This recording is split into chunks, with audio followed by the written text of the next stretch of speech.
What up? Let's go. What's good? All right. How you been? Been good. Good? Yeah. This is episode 1 Episode 1. of the Money Musician podcast, where we talk about everything music. So gigging, how to make money as a musician, touring, music theory, everything. So Love it. I got my buddy here.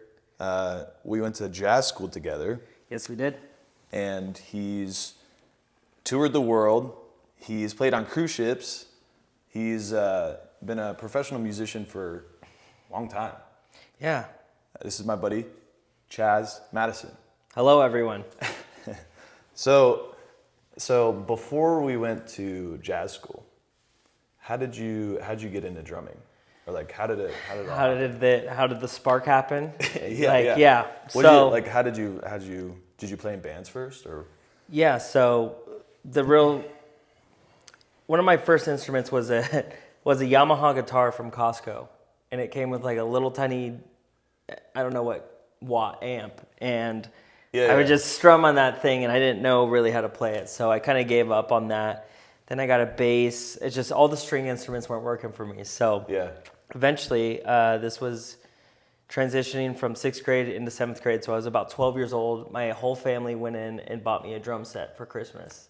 Oh, cool. So that's how I started, and then coming into junior high, 7th grade, I got into just the percussion classes and learning that. From then on into high school, I got in, bands with my friends, and I was taking jazz band and whatever kind of bands I could be in, playing drums. So cool. That's where it started, into college where we met. That's wild. Okay. Yeah. So you did, okay. So 12 years old is when I really was taking it serious, and drums is what really brought me into music. I've always loved music. Yeah. Every style, going to concerts, but drums really my grades got better.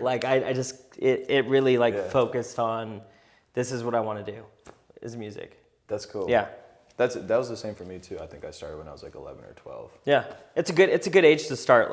Any younger than that, I feel like your parents are either pushing you or something you don't want to do and you don't take it as serious. I think at 12 is a good age to be you're mature enough to be ooh, I like this and I want to practice. And then everyone's listening Blink-182. Oh, of course. So you kind of want to be like those bands. Do you remember the Now CDs? I had the original Nows, two. It had Blue I'm a Badida Badai on it. It had Britney Spears. It had Blink-182. First time I heard Blink. MTV, I don't know, your audience, if they know what MTV was, but that's when I first saw the Blink-182 It just music made videos. us sound that made us sound old. We're getting up there. We're getting up there. We're getting up there. So how was it going to college? That's where I met you. We were both music majors. How was that? Are you glad that you went to college and got went through all those classes and stuff? Or? Yeah, I feel like it was kind of ingrained in us. Everyone coming out of high school was all right, everyone's getting scholarships and applying to schools and stuff. Yeah, you feel that pressure. Yeah, and everyone's Berkeley. Berkeley was always man, if you get into Berkeley, it was always that thing. And then I didn't have the money for Berkeley. My parents didn't have the money for Berkeley. So it was kind of you want to go to ASU or do you want to go to a community college? And just ended up at the community college and doing my credits that I needed to do. Yeah. And that's where me and you met. What were you doing before that? Were you business or something? No, I was always just kind of You went full on music. Undecided music major, taking all music classes, and then just my normal recs. Yeah. So this is kind of a dying thing now that everyone's not going to college now and going out and doing an experience. But I felt like I needed to do something, and I still wanted to do music, so I kind of just took my basic courses. Hated math, did college algebra, and I was finally done. Yeah. Done, no more math. Yes. So I just started taking all the music classes. I took a music business class. That was really good. I'm pretty sure we were in a couple of those classes together. Yeah. Theory and stuff like that. Theory came pretty hard for me, not playing a string instrument, so I kind of picked up piano. Took a couple years of piano, and I think you were in a couple of those too. Piano classes. It's hard because, especially if you play drums, you're not playing chords or notes or you know. Yeah. So it's more difficult to learn the funny story. I actually got this tattoo of these 16th notes before I even knew how to read, and this was kind of like my first tattoo, and it was also like, hey man, learn how to read so you don't look stupid. Like, cool. What tattoo is that? I knew what it was, 16ths, but I didn't know how to read at the time when I got this. So it kind of like pushed me to really focus on drums and rudiments and stuff like that. So and you had like, did you have like some good instructors? Like, because I remember like the private lessons that I would get in college was like the best. Like the one-on-one with like, even if it was like community college, like I remember having some of the best like jazz instructors like teaching you kind of like their tricks and stuff. Did you have that? Yeah, so I was always self-taught growing up, just playing to records and stuff, and then I kind of had little lessons here and there until college is when I really got the good schooling, and literally like they cared about you, like tailoring to you. Yeah. Everybody had their own personality and stuff. So yeah, I had some great teachers that were in ensemble band. I played like percussion in the back. I also got to play some drum kit. We had jazz band together. I tried to versatile myself to not being able to say no to any of the gigs. So I literally was able to be in every single music program there was that had a drummer. So I was like, I got to play with my teachers, really and that's how I got really close to a lot of my professors. One that's no longer with us really helped me just kind of be the drummer of the school in a way. So I got to be in all the gigs. So you're learning everyone's repertoire. I played with the choir. I played with the jazz band. Yeah. I played in the all the plays, the school plays. So I got to be on stage, and I got paid for that, which was cool. So it was like kind of like my first intro to starting my career as a drummer. I would say when my professional career started when I was in college. Yeah, because you get that stage time, and that's like what I talk a lot about in the content too. Is like there's not really any way to get over being nervous on stage. You just have to play a lot. Like that's the only way to get over it. Yeah, and like that's actually a good point, because like I remember one of Travis and I's first performances was in college, and you're super nervous, and you're just like. And honestly, no one everyone's just there to support. Like no one really cares if like you mess up or something. It's like they know you're like up there trying. You care because you're your own worst enemy. Yeah, exactly. Like, you're just freaking out, sweating. Yeah. But like there's really no way to get past that. And that's what's good about it, is like you just but you put yourself in all those positions. Like you accepted all those gigs. Yeah. And you did that, and that's like a big deal, because it's kind of scary, but that gets you so much experience, and that's like. I feel like that's such a big thing. I think there's a gap of years where you just shouldn't say no and just take everything. Yeah.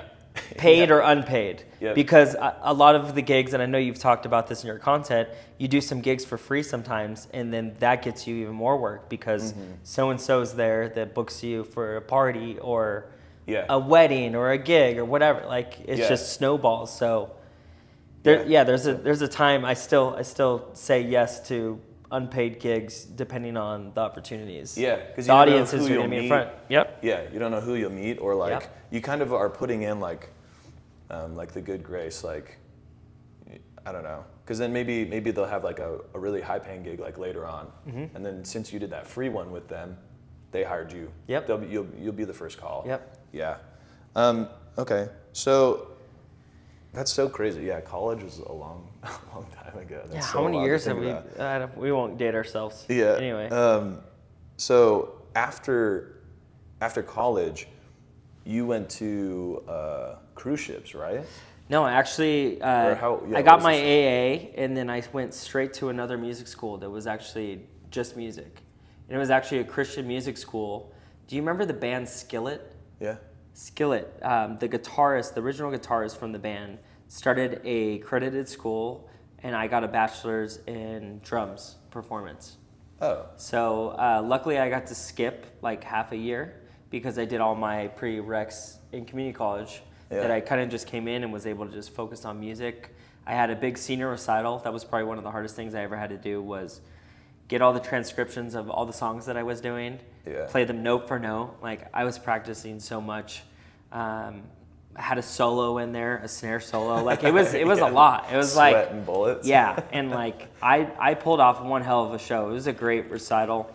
I don't think I've ever done a crazy project like that since, because that was catered to me, like a solo performance. Right. Other than it being in bands and stuff Right. and touring, but yeah, that was quite a production. And So I got a bachelor's. So how did that lead into? Into cruise ships? Actually, hold on one sec. Let me check if it's I just Recording? wanna Make sure if we're going still. Yeah. we're Cool. good. And so how did that lead into cruise ships? I was going to school in Memphis, Tennessee. This was probably 2000. I graduated high school 2010. Mm-hmm. I did about 2.5 years at community college. Yeah. And then I I was went to Memphis. 22 or something like that. Yeah, I think I didn't turn 21 until I was in Memphis. Oh, that's right. Yeah, I was still, I'm younger than you. So I couldn't drink until I was in college in Memphis. And I worked at an Irish pub part-time just to have some cash to my name. Yeah. And I started meeting people in the industry, musicians, and I was underage going to all these 21 and up clubs, and they were sneaking me in. And this was in Memphis, and I was literally like seeing some of the best musicians play that now play with amazing artists like Christina Aguilera. So I just started networking with that. So I started getting gigs on the Beale Street. So it's a big music. It's kind of like a Bourbon Street in New Orleans. Okay. They have a spot called Beale Street, and there was a Hard Rock. And I started playing for a country singer who ended up also doing fly-ons and stuff for cruise ships. So we had a relationship for a while talking, and she just texted me one day. I think I just had graduated college, and I kind of went home, and I was like scouting for new groups to play with. And she messaged me, and she's like, "Hey, the cruise ships are looking for some drummers." And I said, "Send me your, like, what do I need? An audition tape? What do I have to do?"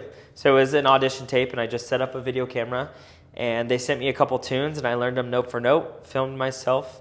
Didn't even have any microphones or anything to my drums. It was kind of just like very raw on the phone. Like this was back when like the first iPhone was out or something like that. So you had to send them like a tryout video, basically. Yeah. Gotcha. And I've always done video editing stuff, so I was able to like throw the track underneath and kind of mix it in that sense.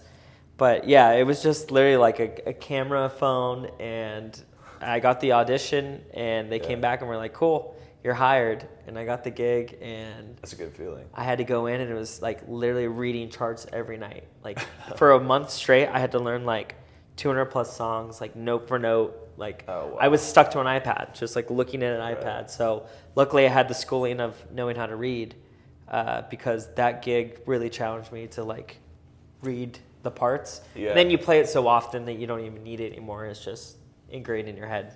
Wow. So you were gigging in Memphis, and then just because of the people that you met, you got that opportunity to go on cruise ships. Yep. And I feel like that's super important too. And I always tell everyone to go to open mics and to go to shows and to meet all the musicians and meet everyone there, because like it's like that saying, like it's all who you know, but it's so like that. It's your network is so important. I've always been a big networker of just going out, going to friends' gigs and going up and introducing myself to their friends or whatnot. And you know, you only attract good people if you're putting out good vibes to everyone. So you just show up and show face. Literally, that's what I did when I moved here as well. Like you were the only person I knew here, and we'll get to that how we met. Yeah, that's rekindled. Wild to think about. Yeah. So yeah, I went to the cruise ship, and what do you think was like the good and bad parts of the cruise ships? Ooh, this is good. The number one thing I would tell anybody that ever thought about doing cruise ships is do it when you're young, single, and pretty much don't have anything to your name. Like you're not paying rent or have a car or something not like a lot on of land. Responsibilities. Yeah, don't be paying for stuff on land. Like maybe live at home or have some kind of rent that's affordable for you to go out and do these contracts. Yeah. I did it when I was in my early 20s, and I just got out of a long relationship at the time. So I was a bachelor living on a cruise ship. Yeah, that's perfect. Gigging every night. I had, I think, one night off. All the food was included, so you just went down to the cafeteria and they had food for you. So free food. Free food, free lodging. The lodging's very small. You're in bunk beds. I shared a room with my bass player, and you shower in like a small little shower, but you still have your own shower, your own bed. But then you can go like wander around the boat and like go do stuff, and like, do you play every single night? I played almost every single night, and there was a theme night, and I played 80s, Motown, rock. We had different parties we would play, like a neon party. We would play outside, which was really cool, except for the cymbals. They got destroyed from the salt in the air, in the ocean. Didn't even think about that. Yeah, my first time ever on the cruise ship was me walking on to play the gig. I'd never been on a cruise ship before. Really? So I got a little sick. I remember sitting down at the drums, and right behind me was just glass and water. And we're leaving, and I look, and like I'm staying still, but the water's moving, and I kind of got like an uneasy churning in my stomach, and I'm like, I'm about to play, like I feel like I'm gonna throw up. So yeah, if you don't have your sea legs, then get some meds or something that kind of help you with that. Wow, that's crazy. Yeah, so I did 2 contracts. They were a 5 and a 6 month. So you do like a month on land with the band learning. They put you up in either they have rented houses or apartments, and they put you up in there, and you literally go back to your apartment every day. You have a car that they shuttle you to the studio to practice all the songs with the band. Do that over and over. So you practice on land a month before you get on the ship. And then you guys just transition out. There's a band that's already on there, and they transition off, and then you start your contract on there. So they always have live music. Yeah. Really? So is it, what's like a typical contract? Like, is 6 months is like a normal one? Yeah, or 5 to 6 months. Yeah. Is there like a 3-month contract, or is like a year one? So or 6 months is like the... So I was in the show band, so we usually had 5 to 6 months. A lot of soloists, as yourself, they could have a month, 2, 3. They can have a 6 month. Like it just depends on your contract. Yeah. The dancers were on there for like 9 months. The dancers, singers, they had almost the whole year. And would you go to like a bunch of different places? Like you'd like play for like a week and then you'd get off, or how does that work? So we would start in the U.S. I was out of Tampa, and I was also out of Fort Lauderdale, and we did all Caribbean, Mexico, stuff like that. So I was in the Caribbean. I was on the beach almost every day. Cool. So I was able to get off most days and go enjoy myself. I went diving a lot. So I kind of made the best of it while I was in this situation. Yeah. Didn't save too much money because I rather have fun and play. Yeah. So I went diving. We'd go out to eat. You just kind of you get tired of the ship. You just want to get off and go enjoy the places you're seeing. So the pay was about, I want to say, I didn't have an agent, so I was able to keep almost all my money. At the time, it was probably like $2,500. And that was, I think, bi-weekly. So I was getting a little over $1,000, and I thought that I was killing it. I thought it was like, I was like my first big gig, and I was making, over $1,000 a week playing, a couple hours a night. So if you do the math, it's about, I don't know, $200 a night, something like that. But all your food and rent was paid for, so that's what I loved. Save up. Yeah, you're able to save. Save up a bunch, and you get to travel. Yep. Yeah, you should get to go experience a little bit. Yeah. It's all about the experience. We do this because we want to travel. That's why I got to do it. My love for music, and I wanted to get paid to travel. And that sounds so fun, like early 20s, like just go travel the world, play music. Yeah. Have fun. Like that's... And they're constantly hiring. Like you don't need an agent to get into a lot of these spots. They just have an online application that you do, and there might be just a video audition at this point now. Everything's digital, and you can just... send a couple videos or make a home video to send to them. And probably the hardest part is just learning all the songs. Yeah. Right? Yeah. It's just prep. Yeah. Prepping. That's super cool. Okay, so how did that lead into? So you've done a lot of stuff. I'm like trying to think of like what we should. I'm just trying to stay on the timeline because there's just like to where we are now. After cruise ships, I ended up here. ultimately. In Vegas. Yeah, I came here with my family right off cruise ships and kind of didn't know what I was doing next, and I ran into you. Yes. I was on vacation, and I ran into you, and I hadn't seen you since college. So between yeah. community college and there, it had been at least 4 or 5 years. Yeah.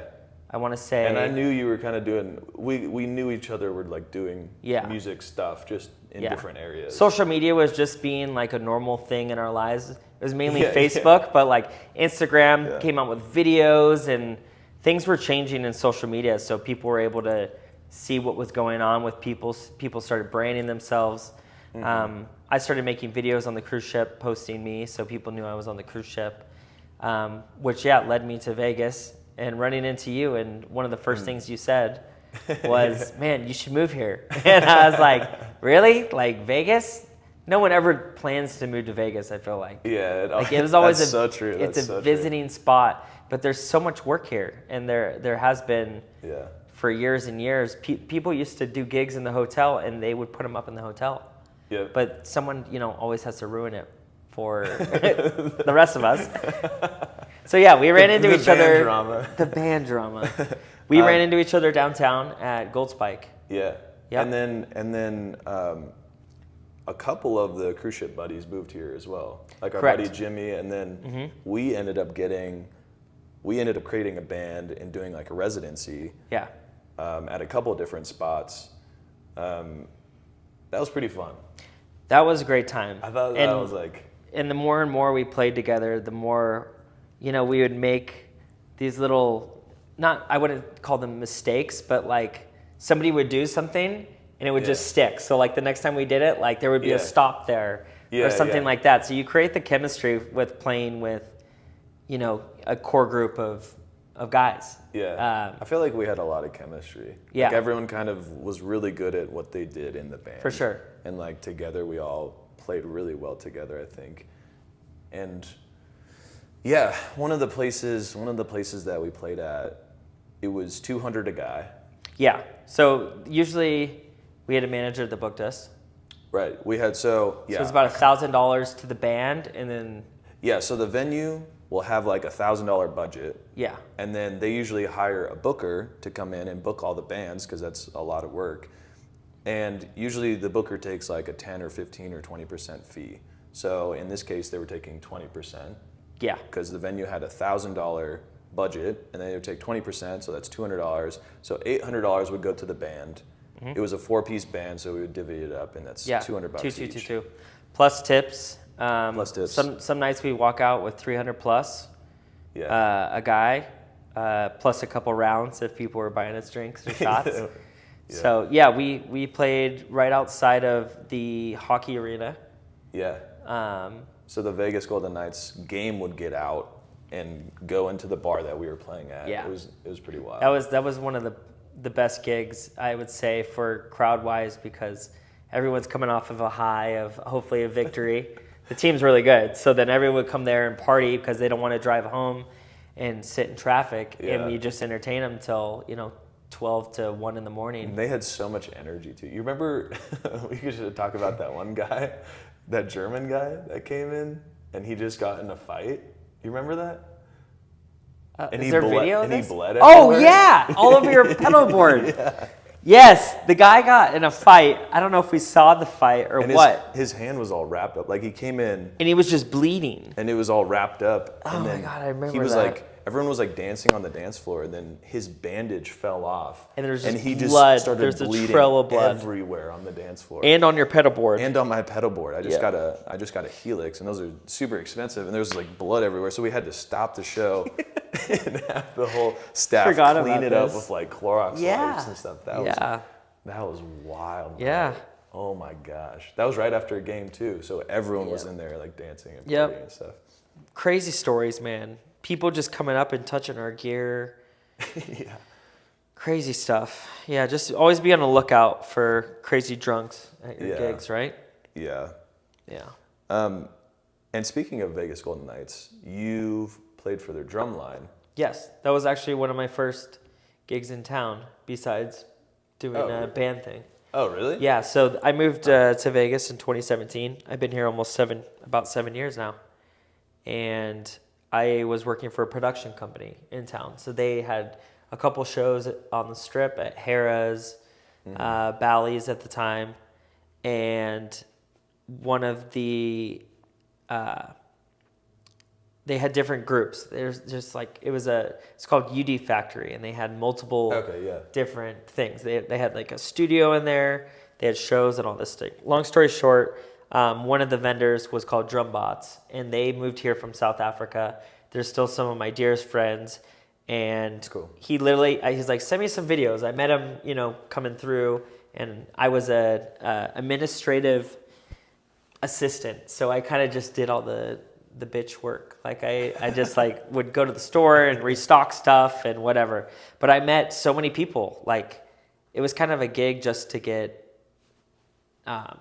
contacts, just kind of network at that gig. So that gig has got me tons of work, and ultimately led me to getting hired with the Drumbots. And I sent him a YouTube video of me playing, and I did some stick tricks in the video. It was actually from my senior recital, and that's how I got the gig with Drumbots. I sent him a gig. He never even seen me play, but he saw a video of me, and he's like, "Cool, you're hired." That's awesome. Yeah. The drum line was actually kind of a trial at the beginning, so they kind of tried it out. That was my first hockey game I've ever been to in the NHL. Wow. So I didn't know what any of the lines meant or whatever. Like I just knew when the puck goes in, you get a goal. And so they kind of tried us out. We did a marching thing through the hotel, New York, all the way into the arena, and we would actually go by the spot that we used to play at, which was Beer House. Oh yeah. So I used to stop there and play. So I would go in there, do a game, and then I would rush to my gig outside. And sometimes I had like Jay playing drums or a bass player, and I would run in. So I was kind of double dipping. Like I was getting paid here and then going in. Yeah. And so I was just like, I mean, as a musician, you try to kind of block your time out, your day, to get all the gigs in that you can. Yeah, doing doubles, especially on the weekend, doing doubles is very common. Like Friday, Saturday, Sundays. Yeah. There's always gigs those days. So I don't know. Sometimes there's an afternoon gig and a night gig, and you just do both of them, or 3 gigs. Or, I don't know. It's kind of crazy. And being like, especially being a drummer too, you can play with a lot of different bands, or you can just do a lot. Like you do the drumline stuff, and then you go play in a cover band. It's like a lot of different stuff. And I keep seeing this like reoccurring theme of like having like a good video to represent yourself, to like send to bookers, or to send to people who want to hire you. And that's such a big thing, and that gets often overlooked, I think. And really, like, just put yourself in the booker's position of you just want to see what they look like and what they sound like, and if they're a good fit for what you're trying to book them for. Like that's like the biggest thing. So having a good promo video to send to bookers is key. It's huge. Yeah. And whenever I have friends move to town or are looking for more work, I'm always like, send me a video. Like, send me a video of you playing in front of an audience or at home. We want to hear you and see you. Yeah. And that can usually nail the gig, or at least get your foot in the door. Mm-hmm. Yep. And it always helps, like, all of the stories that you've been telling is like, you've also met those people and hung out with them, and got to know them and networked with them. That's also like a huge thing. Yeah. Like you can't just sit at your house and expect to have a bunch of gigs come in. Like you have to go out, you have to meet people, you have to network, you have to have your promo video ready to send, all of that stuff. Yeah. Okay, cool. So let's keep going.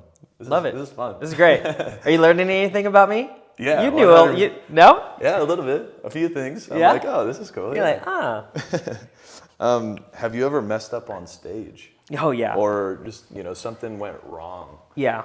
Like what? Still remember the main one from this day. I grew up playing drums in a couple churches in Arizona. Oh, I've never heard this. I was playing at some mega churches, so there was I was playing in front of a couple thousand people every weekend. Yeah. And it was just it was a big audience. Like I had nerves almost every time. Yeah. So I would try to practice as much as I could. This instant actually pushed me to be really on my craft. Yeah, yeah. You had to be on top of it. Yeah. Like you couldn't. So we all played to in-ears, which are headphones, in-ear monitors are called. And we all have in-ears, and we have a click track that's going in our ears. Yeah. Sometimes if we don't have a keyboard player or something, there's you have like the backing tracks. There's a backing track that's playing in our ears, and the audience has no idea that we're like getting counted 1, 2, 3, 4, and we all start together instead of the drummer just counting out. So everyone has to be on time. So you cannot mess up. The drummer cannot mess up. Yeah. I think I was about 15 years old at this time, and all the musicians I was playing with were adults in their 30s and up. And I got off the click track, and I was like, I did a fill or something, and I came in on the wrong beat, and it was on the up. And so like everything, and I just remember the whole band turning around and just like looking at me, not saying anything, but just like looking at me like, oh, we're in trouble. Yeah. And then we somehow finished the song or something. I don't remember if they cut the track or whatever, but I was just embarrassed. And I didn't stop. I just kept going. Like the show must go on. And in those instances, you just keep going. Like you act like nothing happens because half the crowd doesn't even know that that's happening.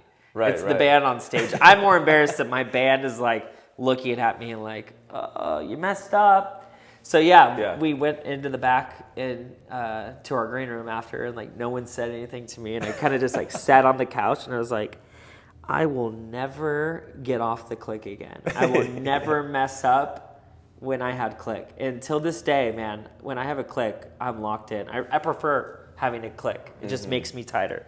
Yep. So that was an instance where I messed up. And of course I've dropped sticks before and stuff, but I would practice kind of playing with one hand if I had to pick up another stick or whatever. So I don't know if you dropped a pick before and just had to strum through it. Strings are broken. That's terrible. Freaking gear doesn't work where you have to like rewire your whole pedal board. Yeah, there's so many things that go wrong. But that's a good, I like how you said that though, like you just keep going like nothing's happening. Because like when you think about the audience that you're playing for, a lot of the audience isn't musical. And when I say that, it's like a lot of them don't play instruments. Like in our musician heads, we think that like everyone is as good a musician as we are, the people that we're playing to, but really it's not like that. Like a lot of people aren't musical, so like even if you were to mess up, most people wouldn't know. Yep, exactly. And so you just keep going. Yep. You just keep going, and you just be confident in it, and you just act like nothing's happening. You just act like it's fine, and that's the show how you must get go through on. It. There was actually I was playing at Container Park one time, and I messed up Wonderwall, so like really bad. Like I sang it so bad, and I just remember being like, in those moments, you're like, I'm wrecking this song right now, and you just kind of have like a freak out, but then you're just like, what else can you do? Do you cut it short? What do you do? I literally just kept going. I just kept trying to fix it, and then at the end, like no one clapped. And then you're just like, in those moments, you're just like, all right, that's it. And then you go to the next song, and everyone forgets about it. No one's ever brought up, oh, you remember that time you messed up? Like that's never happened. Like no one from that church day has been like, oh, you remember when Chaz messed up? Like no one. I wonder if they would remember it. I might have to. I'd still follow a couple of them. Hey, remember that one time? That'd be great. Just ask them. But I think that's great advice, is to just keep going. Just keep showing up. You're gonna make mistakes. Yeah. And that's how you get professional. Is you make mistakes, you fix them, and learn from them. Yeah, you learn from them. So this question I think is pretty good. If you could go back and do your music career over again, what would you do differently? Or do you like how it played out? Yeah, I've thought about this question a lot, and it's honestly like everything happens for a reason. Yeah, isn't it crazy how it all like ultimately I was like, man, I don't think I would have gone to college. I would have just gone on a cruise ship gig or something, but like because I went to college is why I met so-and-so. They got me a gig on the cruise ship, which I met so-and-so, which brought me to Las Vegas, which got me the gig with this person, which is why I met my wife. And it's like, Oh, yeah, everything is like connected, and it was like it's already great. been written, and you're kind of just like the main character in your own story. Right. And I don't know how else to explain it, but everything happens for a reason. Like, Yeah. I don't know what I'm gonna be doing in the next 5 years. Like, Yeah. I know that I have to have music in my life, but what's it gonna be doing? What am I gonna be doing with my career in music? Yeah. Like, where is it gonna lead me next? It's know? kind of magical how it all comes together, especially when you're putting out in the universe that you want to do music. Yeah.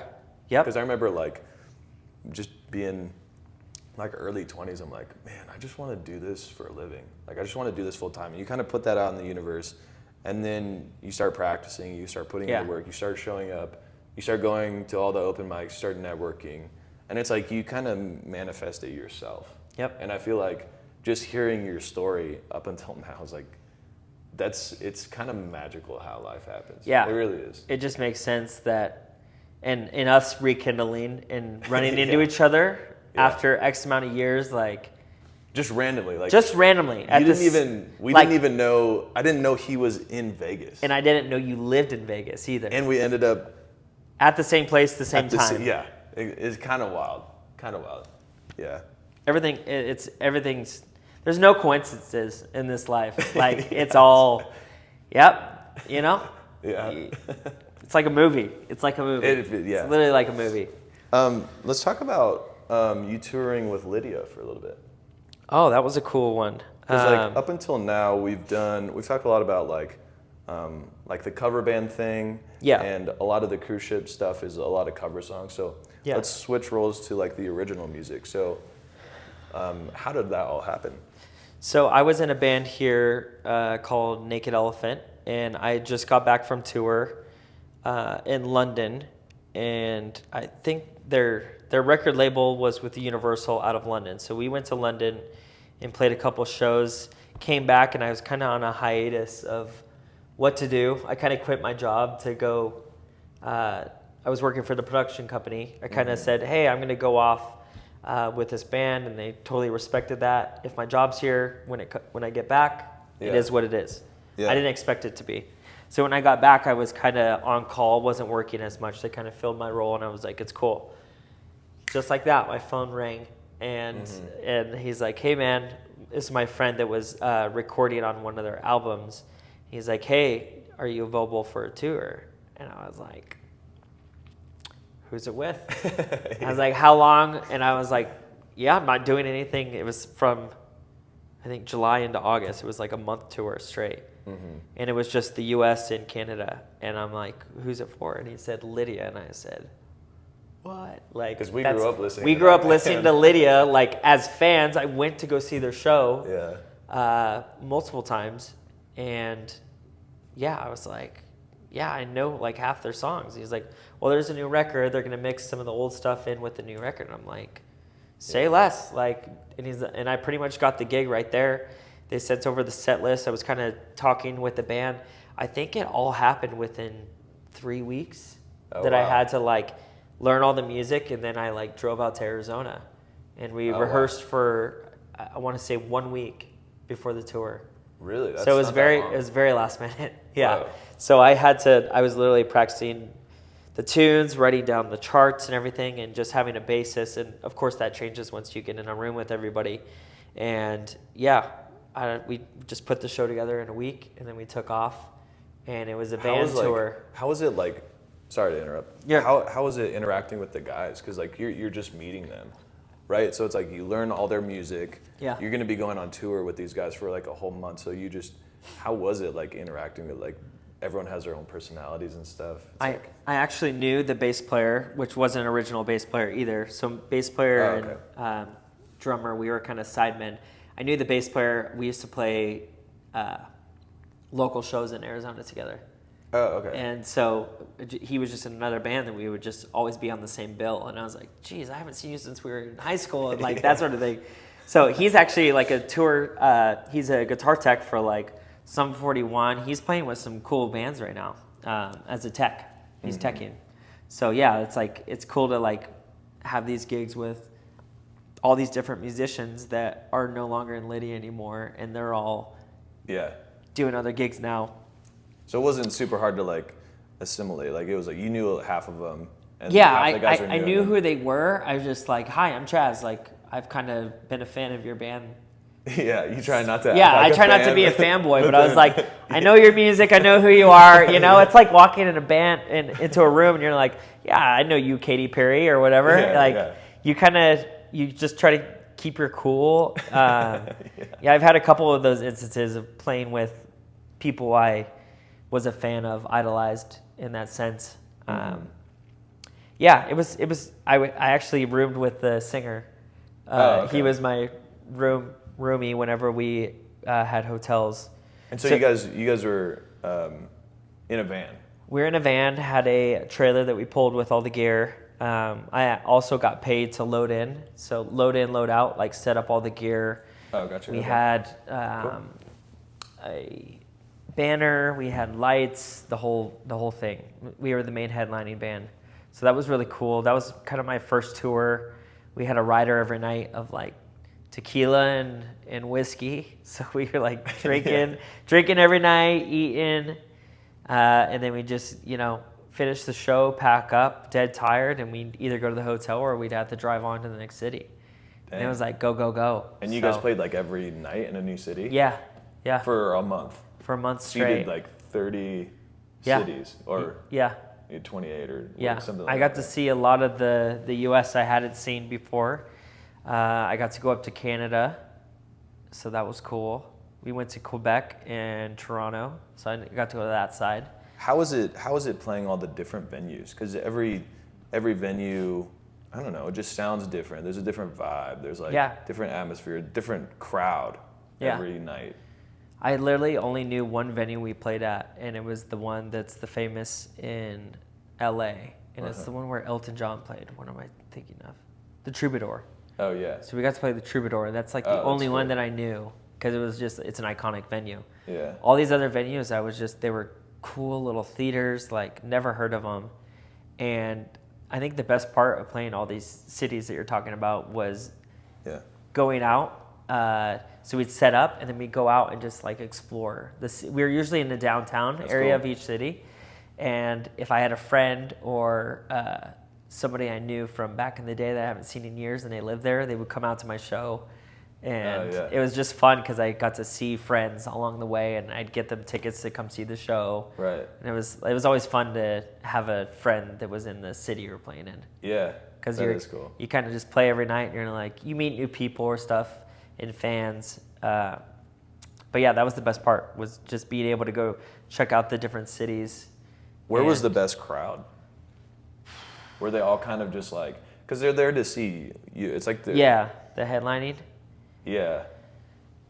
Would you guys have like opening bands? Yeah, we had opening bands. And you just get like local bands in each city to open up for you?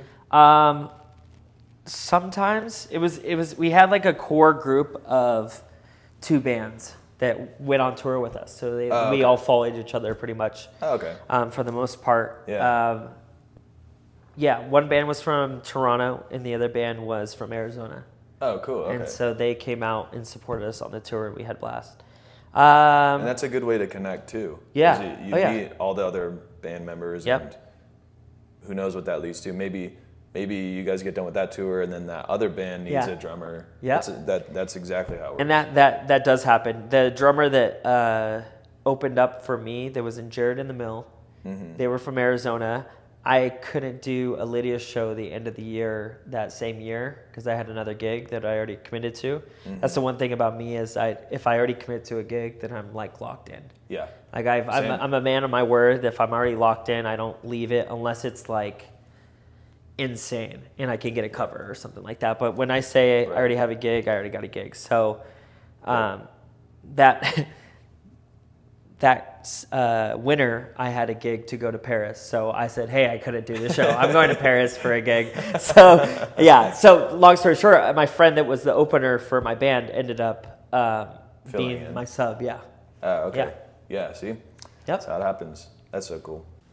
Next question. I feel like we've covered a lot. Yeah, we have. We've covered all the cover stuff. We've covered the original music tour that you went on.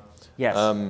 So what advice would you give your younger self like if like to the Chaz that was just starting, who didn't know this whole journey was going to play out, like what advice would you give yourself, maybe for someone who's starting out? I would just say consistency, dealing Like with how? dealing with practice. Just having like a routine schedule. Yeah, Like I wish I would have started making drum videos and promoting myself more, because I had that skill of being able to film and edit my own content, because no one else is going to do it for you.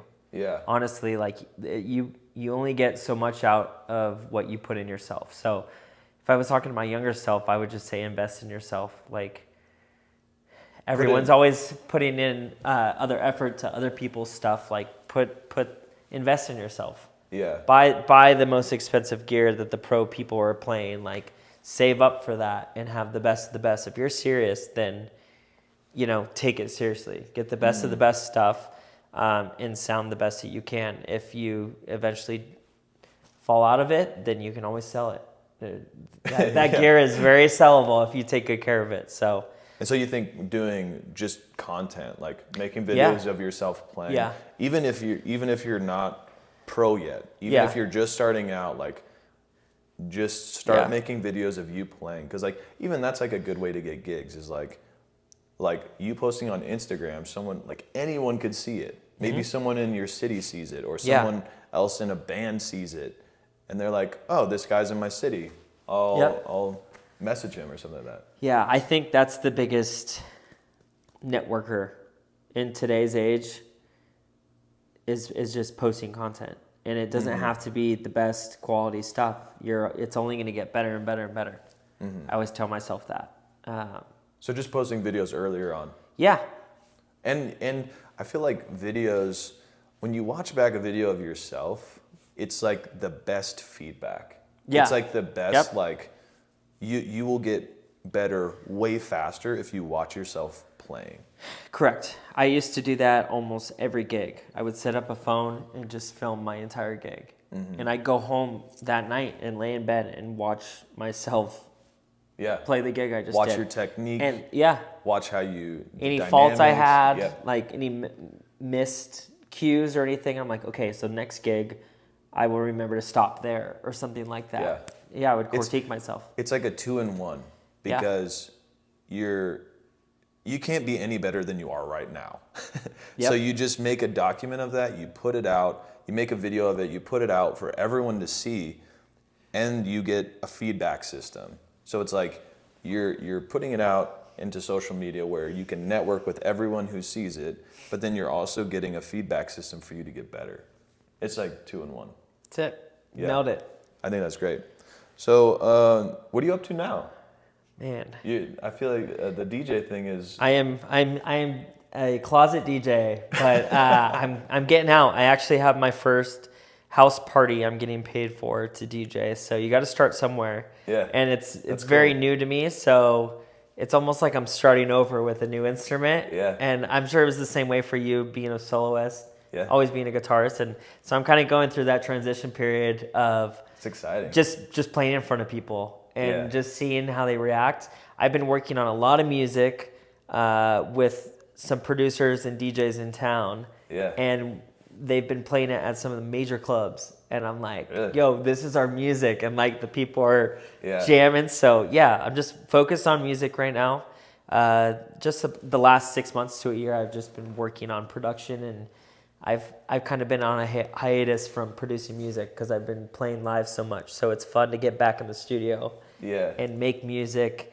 I'm doing a lot of stuff with electronic music right now, but I'm like have the drum element and percussion and I have a fun little collective going right now, and a lot of them are DJs that I'm kind of like, oh, they can do that, like I could do that, like I just got to teach myself. And so you're starting to network more with DJs and stuff. But like that's kind of how it is. Like there's always like a group of musicians that know each other. Yeah. There's always like a group of drummers that know each other. So you're kind of. It's the same thing with DJs. They all know each other, but it's just like me being in my instrument. Like these guys have started when they were kids, just like me, and they just had records. Like a lot of them had like old school vinyl records, and they were like, that's a skill right there that.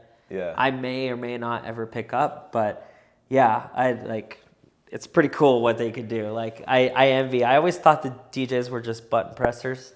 But you see some of these guys, they really know how to do it and they're making all like the original songs. They're making the hooks. Yeah. They're making And that's all the bangers that you're hearing on the radio and in the club nowadays.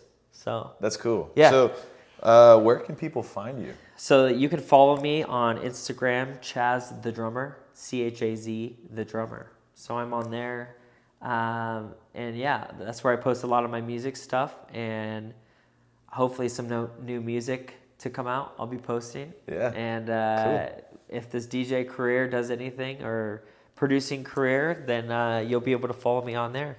Cool. So Chaz the Drummer. Chaz the Drummer. Instagram. Yeah. Cool. Dude, thanks for being here. Thanks for having me. Let's go. Let's go.